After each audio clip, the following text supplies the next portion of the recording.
নমস্কার, হরি ভক্তিতে আপনাদেরকে স্বাগত। আজ সোমবার, আর সোমবার মানেই আমরা কৃষ্ণ কথা বলি। প্রত্যেক সোমবার আমরা ভগবানের শ্রীকৃষ্ণের লীলা মাহাত্ম্য বর্ণনা করি। এক এক সোমবার আমরা ভগবানের এক একটি দিক, এক একটি দর্শন নিয়ে কথা বলি, যার মধ্যে দিয়ে ভগবানের শ্রীকৃষ্ণের মাহাত্ম্য প্রকাশিত হয়, প্রকটিত হয়। আজকে আমরা কথা বলবো ভগবান শ্রীকৃষ্ণের বিশ্বরূপ দর্শন নিয়ে। আমাদের আজকের পর্বে যারা নতুন, আমরা অনুরোধ করব অবশ্যই আপনারা আমাদের চ্যানেলটি সাবস্ক্রাইব করে ফেলুন এবং পাশে থাকা বেল আইকনটি টিপে রাখুন।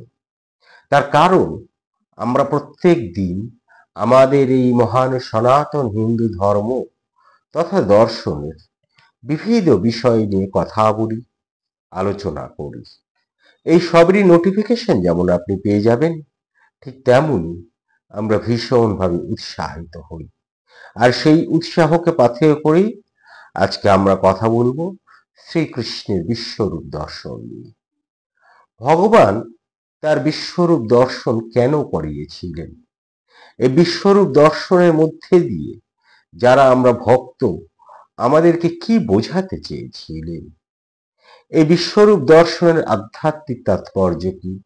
এই বিশ্বরূপ দর্শনে ধর্মীয় তাৎপর্য কি? এই সবই আমরা জেনে নেব আমাদের আজকের আলোচনায়। আপনারা শেষ পর্যন্ত সঙ্গে থাকুন, আশা করি আপনাদের ভালো লাগবে।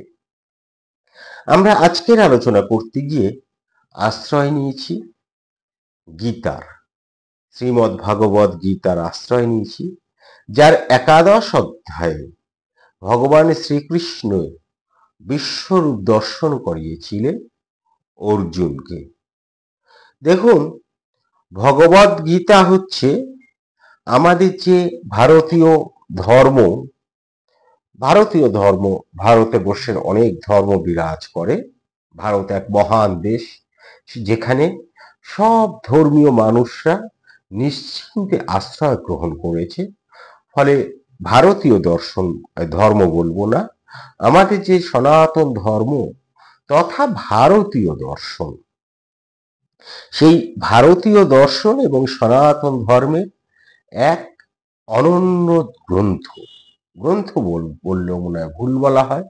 এটি হচ্ছে একটি মহাগ্রন্থ, এবং এটি শুধু ধর্মগ্রন্থ নয়, বরং আমাদের মানব জীবনের প্রতিটি সংকট, দ্বিধা এবং সকল প্রশ্নের উত্তর খুঁজে পাই।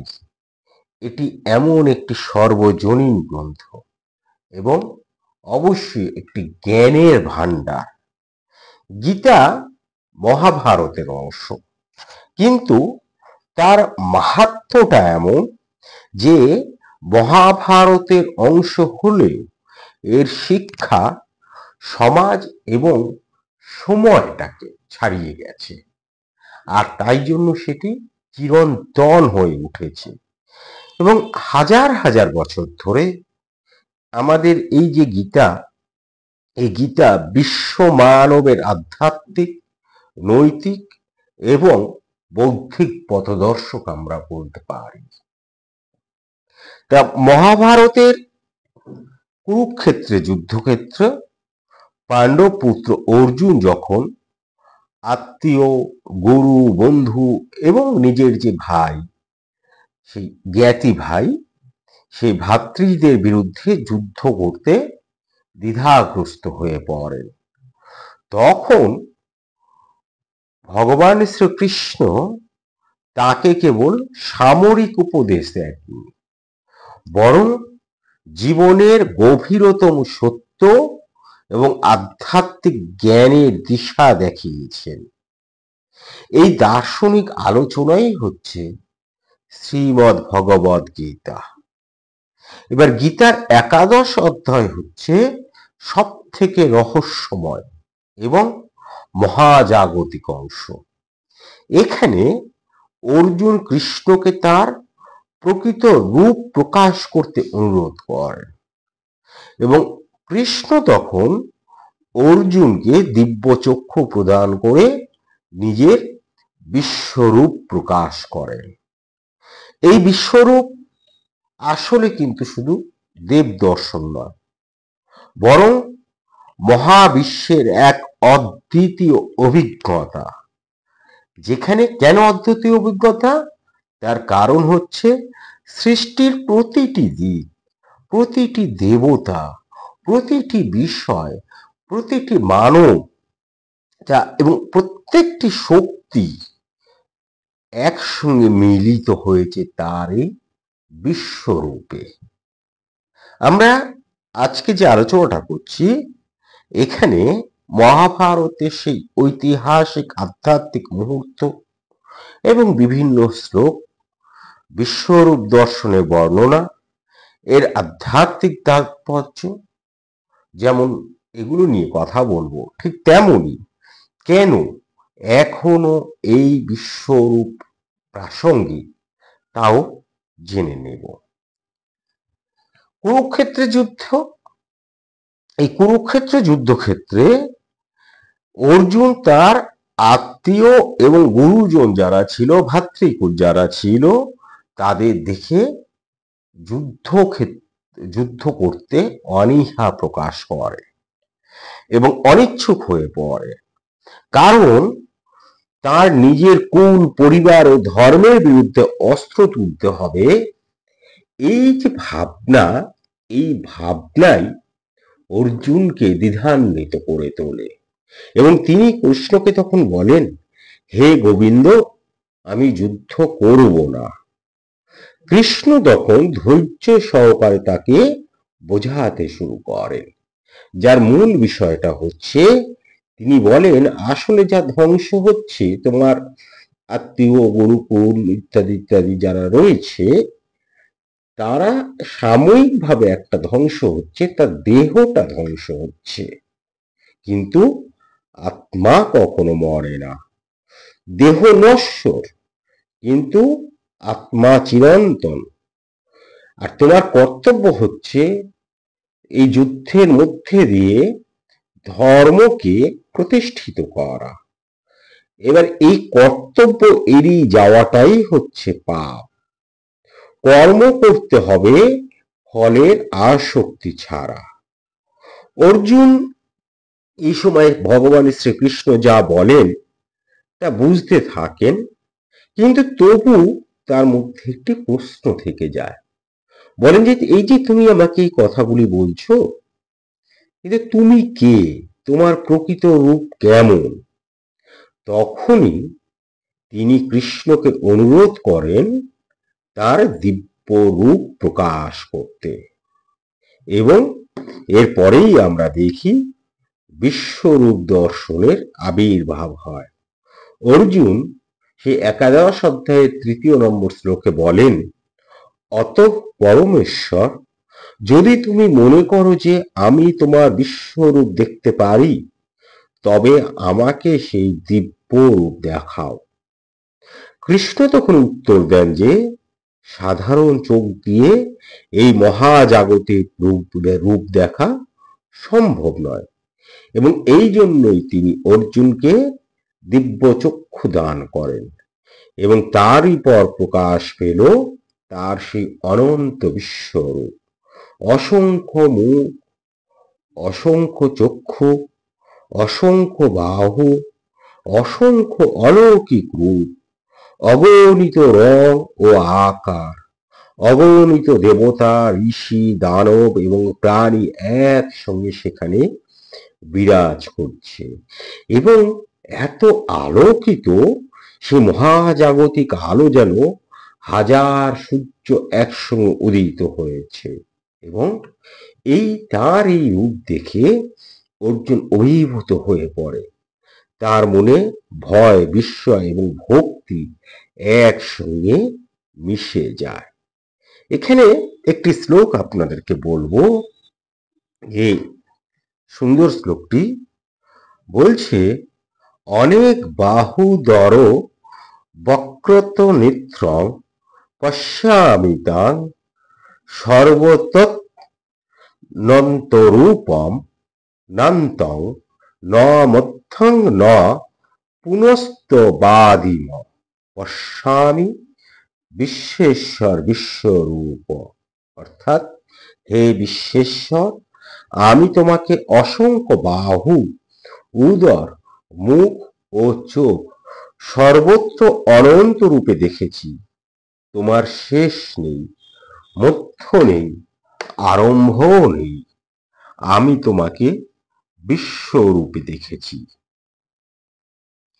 দেবী সূর্য সহস্রস্য ভবেদু গপদুত্থিতা, যদি ভাব সদৃশ্য সা সদ্ভাস্যস্তস্য মহাত্মনঃ, অর্থাৎ যদি একসঙ্গে হাজার সূর্য আকাশে উদিত হয়, তবে যে দীপ্তি সৃষ্টি হবে সেই দীপ্তির সঙ্গে তুলনা করা যায় ভগবান শ্রীকৃষ্ণের বিশ্বরূপের দীপ্তিকে।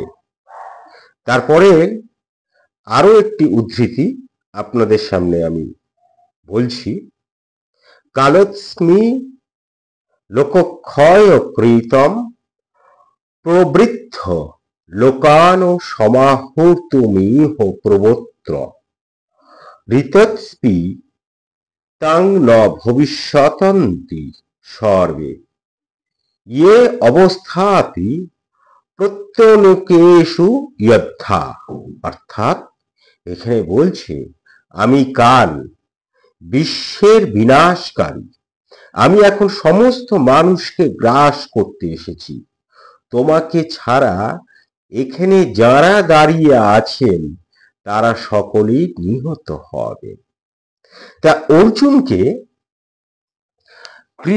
অর্জুন কৃষ্ণকে যেভাবে দেখেছিলেন সেটি আরো একবার আমরা এখানে বলি। অসীম আলো, যেন মহাবিশ্বের প্রতিটি শক্তি একসঙ্গে দীপ্ত হচ্ছে। অসংখ্য দেবতা, ঋষি, প্রাণী, দানব সবই তার মধ্যে। সৃষ্টি, জন্ম, পালন ও বিনাশ একসঙ্গে ঘটছে। অগণিত যোদ্ধা, সেক্ষেত্রে কৌরবও যেমন রয়েছে, আবার পাণ্ডবও রয়েছে, কৃষ্ণের মুখে প্রবেশ করছে, যেন সময় তাদের গ্রাস করছে।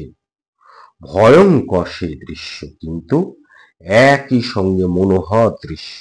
এবং অর্জুন এই দৃশ্য দেখে কেঁপে ওঠে, তার দেহ শিহরিত হয়।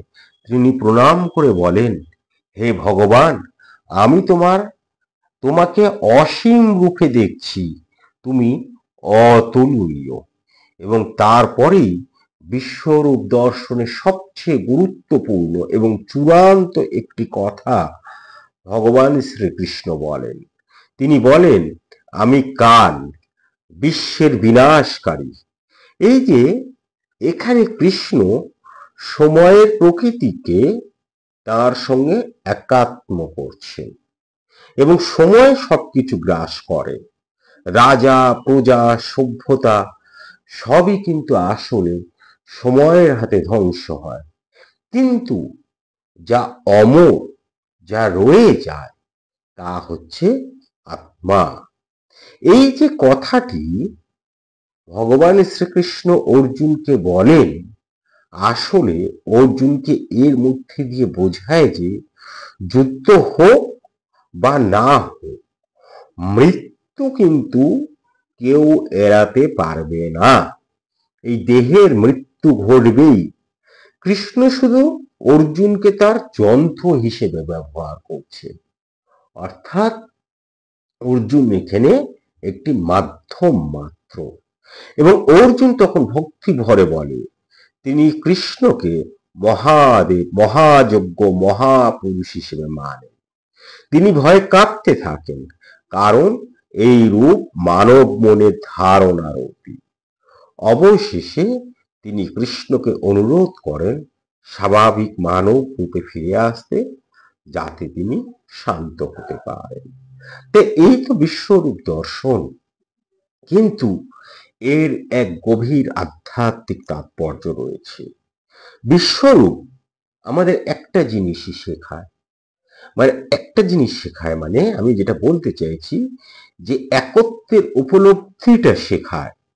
বিশ্বরূপ দেখায় সবকিছু এক উৎস হতে এসেছে। দেবতা, মানুষ, প্রাণী, প্রকৃতি সব আসলে কৃষ্ণ রূপে মিলিত। অর্থাৎ সৃষ্টিকর্তা, পালনকর্তা, রক্ষাকর্তা একজনই, তিনি হচ্ছেন ভগবান শ্রীকৃষ্ণ। এবং শেখায় যে কাল হচ্ছে অবশ্যম্ভাবী, কাল মানে সময়, এবং মৃত্যুকে কেউ ঠেকাতে পারে না। এবং সব থেকে গুরুত্বপূর্ণ যেটা, সেটা হচ্ছে আমাদের অহংকার ভাঙার শিক্ষা দেয় এই বিশ্বরূপ দর্শন। মানুষ ভেবে নেয় যে সে স্বাধীন, কিন্তু প্রকৃতপক্ষে আমরা সকলেই কিন্তু এক মহাজাগতিক পরিকল্পনার অংশ। ভগবান আমাদেরকে সৃষ্টি করেছেন তার লীলার জন্য। এই সৃষ্টি, তার সৃষ্টিকে এগিয়ে নিয়ে যাওয়ার জন্য আমরা পরপর যুগের পর যুগ ধরে আমরা সৃষ্টি হয়ে যাচ্ছি। তাহলে আমরা আসলে কিছুই নেই, এক মহাজাগতিক পরিকল্পনার অংশ মাত্র আমরা। ভগবানের সেই বিশ্বরূপ দর্শন আমাদেরকে এই বার্তাই দেয়। এবং ভক্তির যে অসম্ভব একটি শক্তি রয়েছে, সেটি বুঝতে পারি এই বিশ্বরূপ দর্শনের মধ্যে দিয়ে। দিব্যচক্ষু অর্জুন ভক্তির কারণে পেয়েছিলেন। অতজন যোদ্ধা রয়েছে ওখানে, অত বীর মানুষ রয়েছে, কেউ কিন্তু ভগবানের বিশ্বরূপ দর্শন করতে পারেননি। পেরেছেন অর্জুন, তার কারণ ভগবানের শ্রীকৃষ্ণ চেয়েছিলেন যেন সেই দর্শনটা অর্জুন করতে পারেন, এবং সেই জন্য তাকে সেই দিব্য চক্ষুটা প্রদান করেছিলেন। তার কারণ কি? তার কারণ হচ্ছে অর্জুন হচ্ছেন একনিষ্ঠ ভক্ত হতে পেরেছিলেন সেই সময়। তার দিব্যচক্ষু অর্জুন ভক্তির কারণে পেয়েছিলেন। অর্থাৎ আধ্যাত্মিক জ্ঞান কেবল ভক্তি ও সমর্পণের মাধ্যমেই কিন্তু সম্ভব। এবং আমাদের মনেও আলো, অন্ধকার, জ্ঞান, অজ্ঞান, প্রেম, ক্রোধ সবই আছে, কিন্তু ধ্যান করলে, অর্থাৎ আমরা যদি ভগবানের কথা ভাবতে পারি একনিষ্ঠ হয়ে, তাহলেই নিজের মধ্যেই ভগবান শ্রীকৃষ্ণকে উপলব্ধি করতে পারি। আর সেই জন্যই বেদান্ত বলছে যে বিশ্বরূপ ব্রহ্মের প্রকাশ, যা সর্বত্র বিরাজমান। ঠিক যোগ দর্শনও কিন্তু আরো একটি সুন্দর কথা বলছেন। যোগ দর্শন বলছে এটি যোগীর ধ্যানের চূড়ান্ত অভিজ্ঞতা, সর্বত্র ঈশ্বরকে দেখা। আর ভক্তি দর্শন, ভক্তি দর্শন খুব সুন্দর একটি কথা বলছে। ভক্তি দর্শনে বলা হচ্ছে এটি আসলে এই যে ভগবান শ্রীকৃষ্ণের বিশ্বরূপ দর্শন, এইটি আসলে ভক্তির পরিণতি। প্রেম ও সমর্পণ ছাড়া এই রূপ দর্শন অসম্ভব।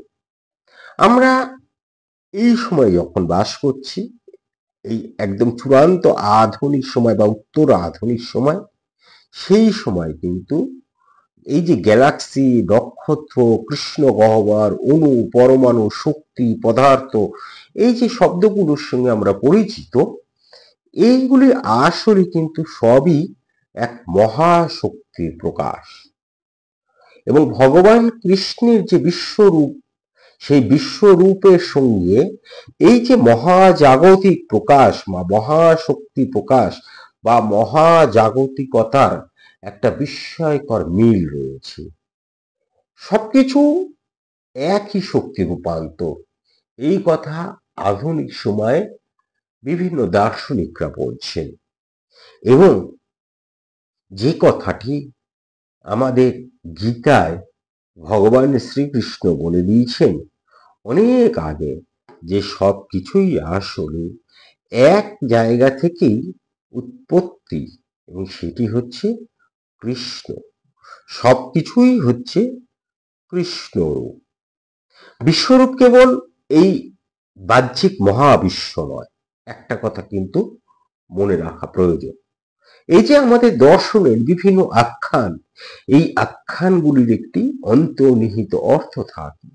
ঠিক যেমন এই ভগবানের এই বিশ্বরূপের একটি অন্তর্নিহিত অর্থ রয়েছে, যেটি হচ্ছে বলা হয় যে বিশ্বরূপ কেবল বাহ্যিক মহাবিশ্ব নয়, আমাদের অন্তরেও এর প্রতিফলন রয়েছে। আনন্দ, দুঃখ, ভয়, সাহস, জ্ঞান, অজ্ঞান সব কিন্তু একই সঙ্গে বিরাজমান। এবং যদি আমরা প্রত্যহ একনিষ্ঠভাবে ভগবানের স্মরণ নিই, তাহলে আমরা নিজেদের মধ্যেই মহাবিশ্বের প্রতিচ্ছবি খুঁজে পাব, অবশ্যই পাব। তাই আবারও বলি, এই যে গীতার একাদশ অধ্যায়ের বিশ্বরূপ দর্শন, তা মানব ইতিহাসের অন্যতম বিস্ময়কর আধ্যাত্মিক অভিজ্ঞতা। এখানে ভগবান শ্রীকৃষ্ণ কিন্তু কেবল ভগবান নন, বরং বরং তিনি সময়, মহাবিশ্ব ও পরম সত্যের মূর্ত প্রতীক, যা আমাদেরকে শেখায় সবকিছু কৃষ্ণে প্রতিষ্ঠিত, জীবন ক্ষণস্থায়ী, কিন্তু আত্মা হচ্ছে অমর। আর সেই জন্যই অভিমান, অহংকার এগুলি সব অর্থহীন। এই যে আমিত্ব, এই আমিত্ব বোধটা তাই অর্থহীন। ভক্তি ও সমর্পণ ছাড়া এই পরম সত্যে নিজেকে উপলব্ধি করা এবং পরম সত্যের দর্শন পাওয়া কিন্তু অসম্ভব।